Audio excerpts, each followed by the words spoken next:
గత కొంతకాలంగా తెలుగు రాష్ట్రాల్లోని చాలామంది రైతులు మొక్కజొన్న పంట వేయడానికి బాగా మొగ్గు చూపుతున్నారు. దీనికి కారణం మొక్కజొన్నను మినిమం గ్యారంటీ పంటగా పరిగణించడం, గిట్టుబాటు ధర ఉండడంతో పాటు యావరేజ్గా 30 క్వింటాలు పండిస్తే తక్కువలో తక్కువగా ఒక 30,000 ఎకరాకి మిగులుతుండడంతో రైతులు ఎక్కువగా మొక్కజొన్న వేయడానికి ముందుకొస్తున్నారు.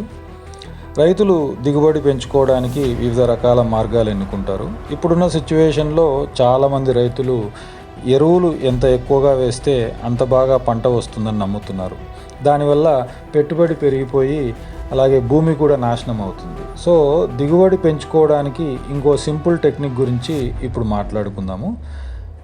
మనం సాధారణంగా హెయిర్ కటింగ్ నెల నెల చేసుకుంటున్నట్లు ప్రతి మొక్కకు ప్రూనింగ్ చేస్తే దిగుబడి పెరగడానికి ఆస్కారం ఉంటుంది. ఎందుకంటే ప్రూనింగ్ చేయడం వల్ల అనవసరమైన కొమ్మలు ఆకులు తీసేస్తే మనం ఇచ్చే బలము కాయకెళ్ళి అంటే కంకికి వెళ్ళడం వల్ల కంకి సైజు పెరుగుతుంది, దానివల్ల దిగుబడి పెరుగుతుంది.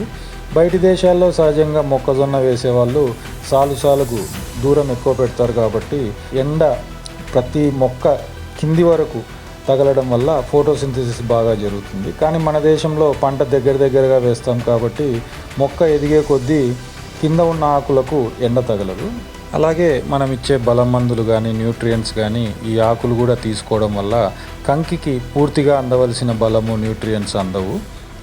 సో మనము కంకి కింద ఉన్న ఉపయోగం లేని ఆకులను తొలగిస్తే మనం ఇచ్చే న్యూట్రియంట్స్ ఆర్ ఫర్టిలైజర్స్ కంకికి అంది కంకి సైజు పెరగడానికి అలాగే దిగుబడి పెరగడానికి ఆస్కారం ఉంటుంది. ఇలా అనవసరమైన ఆకులను తొలగించడం వల్ల ఎకరాకు 3 నుంచి 5 క్వింటాల వరకు దిగుబడి ఎక్కువగా తీసుకోవచ్చు. అలాగే ఆకులను పశువులకు ఆహారంగా లేదా ఆచ్ఛాదనం అంటే మల్చింగ్ లాగా ఉపయోగించుకోవచ్చు. ఇలా కంకి కింద ఉన్న ఆకులను తీసివేయడానికి ఒక ఎకరాకు 5 నుంచి 6 కూలీలు అయితే సరిపోతుంది. మీ సైడ్ నుంచి ఏవైనా సలహాలు సూచనలు ఉంటే స్క్రీన్ మీద ఉన్న నెంబర్కి ఫోన్ చేసి మాట్లాడగలరు. Thank you very much. నా పేరు అరవింద్ రెడ్డి. జై హింద్.